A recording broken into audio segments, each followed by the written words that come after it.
Hello, this is Resource of the Week with SolanoConnex, Mental Health, Service Access, and You. My name is Valentina Kelly. And I'm Elena Starr. And this week we have a very special guest with us. We are meeting with Karenda Stinnett, who's the education coordinator at SafeQuest Solano, for a very special episode for Sexual Assault Awareness Month. Welcome, Karenda. Thank you very much. We're really excited to learn from you, to learn a little bit more about SafeQuest, but also to talk about Sexual Assault Awareness Month. To get us started, can you just tell us a little bit about what SafeQuest does? Sure. So SafeQuest Solano has been around Solano County for years, and we are the primary rape crisis center for Solano County, supporting survivors of sexual assault. And then also we have a dual purpose of also supporting survivors of domestic violence in Solano County. And of course, not only Solano County, and of course it expands to nearby counties as well. And so we provide multiple services meant to aid in the healing process of the survivor. So that can really range from helping out, filling out restraining orders, to then peer counseling, and then linking them to really valuable resources locally that might look like therapy or to help find more permanent solutions to housing.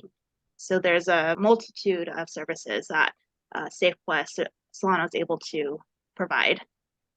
So amazing. And it's so needed, the services you guys provide. And like you were talking about, just to give people an idea, I mean, you guys really do a lot, right? You help people through the whole spectrum, right? And then do you want to talk a little bit about like what your role is as education coordinator, just so people can hear about that? Sure. So in my role as education coordinator, I not only coordinate the trainings for staff, so like in-house trainings, but also I go out into the community to provide that education to partnering agencies, non-partnering agencies, and then also just the general community to help them really grasp the idea of what's going on in their community and how they can help as well. That's great. That's so needed. And you guys serve all ages? Do you guys have age requirements for your services? So these are of all ages. We are able to link children to very valuable resources for like therapy services. That's probably like the main service that we would refer out for. But otherwise, yeah, we don't have any age requirements here.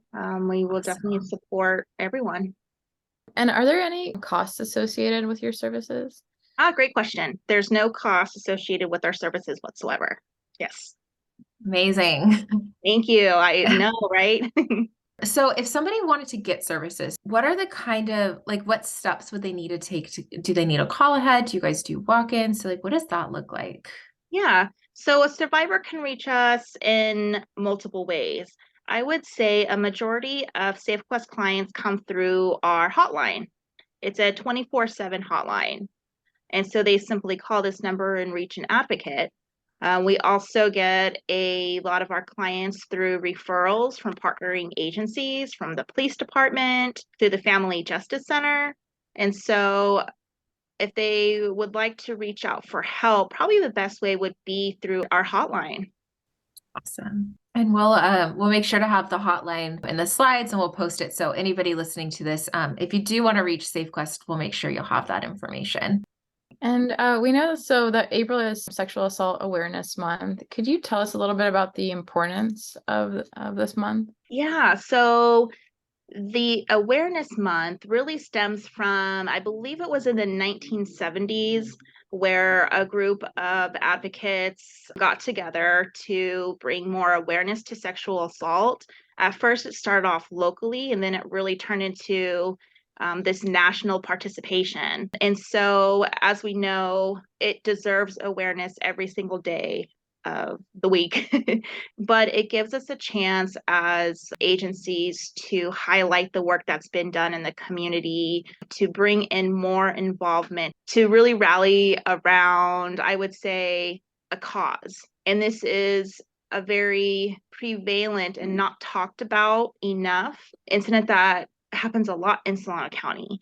And so we try to use the Sexual Assault Awareness Month to highlight what's going on locally, but it's such an important cause, and I wish we can highlight it every day, but to have an awareness month surrounding this particular cause has been very helpful and is taken advantage of and is looked forward to by a lot of different sexual assault agencies. And I mean, and domestic violence too. I mean, they kind of can go hand in hand, right?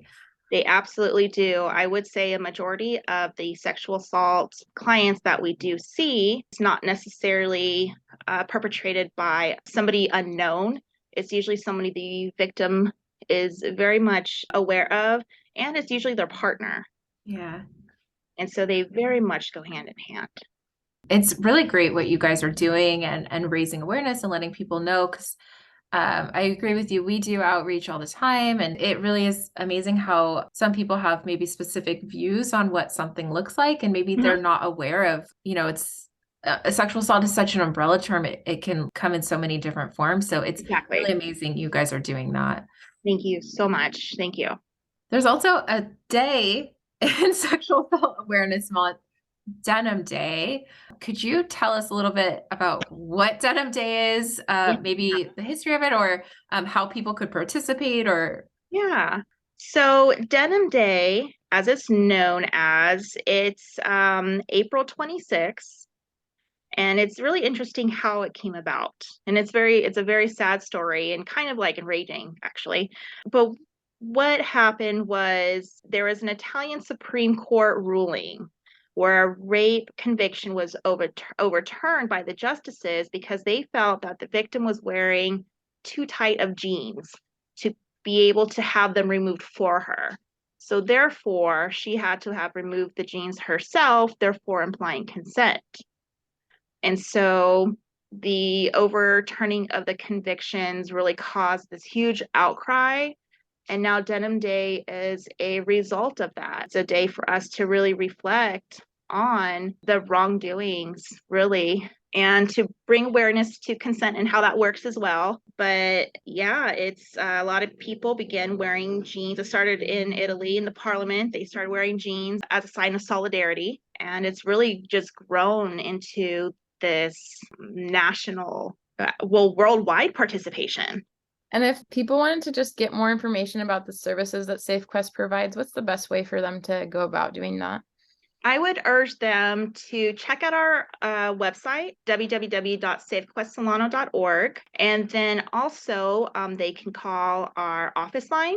Feel free to ask any questions, ask about services, different ways to support the organization. But we are happy to let anybody know about our organization. So I would say take a look at the website.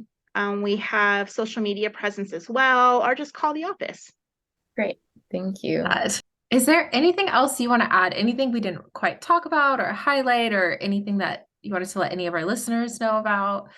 I would say nonprofits like SafeQuest really rely on community support. And so it's really important for listeners to take the time to really understand what is going on in their county, but then also how could they help out? And then also the prevalence of sexual assault tells us that they most likely know somebody who's a survivor of sexual assault.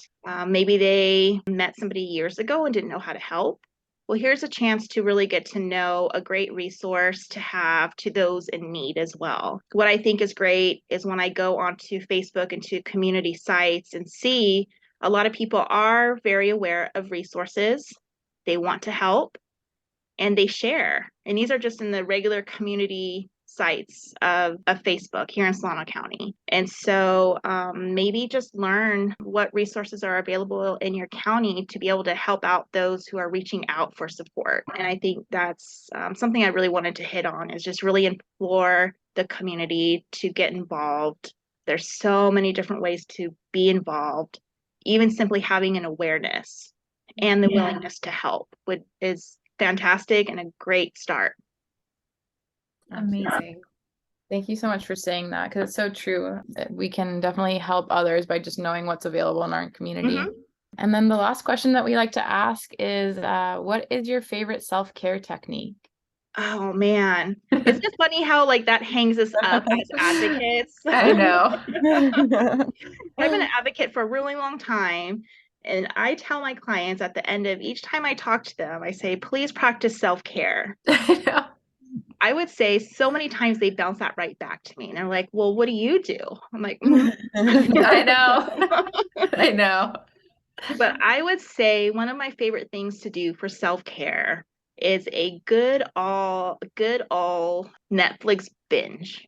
Oh, that's so good. I love that. Right now, to be more specific, I'm watching Gilmore Girls. I do that about once a year. So that's my self-care right now, right after work, relax and wind after working out. Because that's a huge component too, right? Is addressing your physical health. But then that's kind of my favorite thing to do right now, is just binge watch Gilmore Girls on Netflix. I love it. That's a good one, because I think we started asking our guests this question because we're like, okay, we talk about self-care and mental health just all the time, but sometimes we're not great at saying like what self-care can look like, and it looks different for so many people. But I don't know about you, but sometimes I feel like there's like this pressure that self-care has to be like super productive or active. Exactly. And it's like, no, it can be binge watching. Exactly. From my bed. Got it. Yes. Exactly. Yeah, so it's perfect. Thank you so much. Of course. Thank you. That's an excellent question. I like that. Well, we want to thank you so much for joining us today and teaching us a little bit more about the services that you provide and about Sexual Awareness Month. To learn more about this resource, please check out the link in our post. And we want to remind you that if you're looking for other mental or emotional health resources and services, you can visit SolanoConnex, which is spelled CONNEX.org. Thank you.